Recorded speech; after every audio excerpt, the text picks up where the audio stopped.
最近的话，我们收到很多这个车主留言，说是底盘啊或者车身不同程度的抖动异响。今天我们就以这个车为例，给大家讲一下你的抖动异响都是怎样产生的，以及解决办法。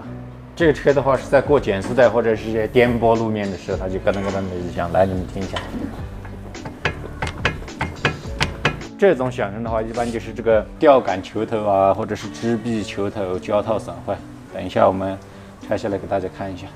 然后就是这个车子高速行驶的时候，车身共振异响，嗡嗡嗡的，速度越快的话，这个响声伴随着越大，这种多半就是这个轴承坏了。我带你们看一下，好，开始，好，加油，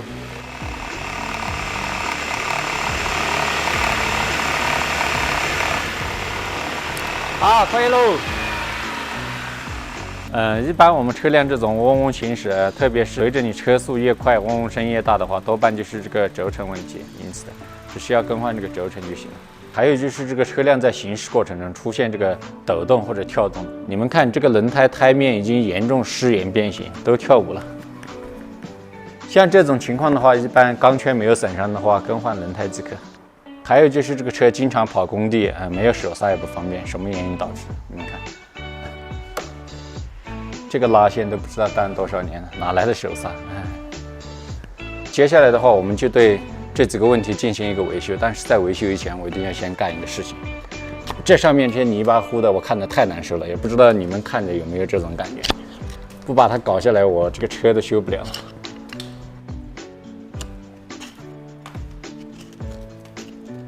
是犄角角都被这个泥巴塞满了，这个是攒了多少年了？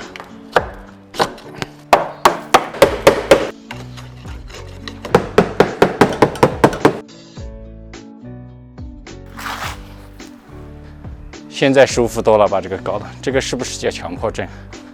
刚才我们说这个高速嗡嗡异响，它就是这个轮心轴承导致的，听，嗡嗡嗡的异响。现在我们只需要把这个轴承更换，这个问题就可以解决。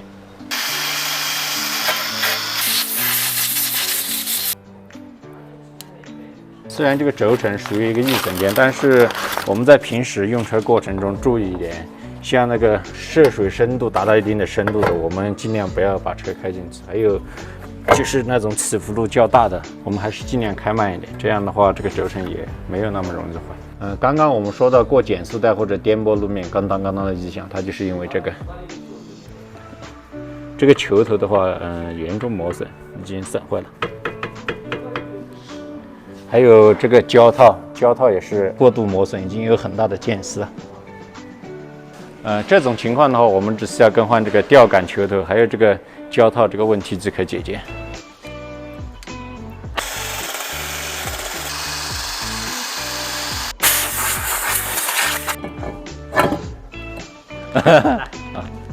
如果你们的车辆还有其他什么异响的话，我们可以在评论区留言讨论一下。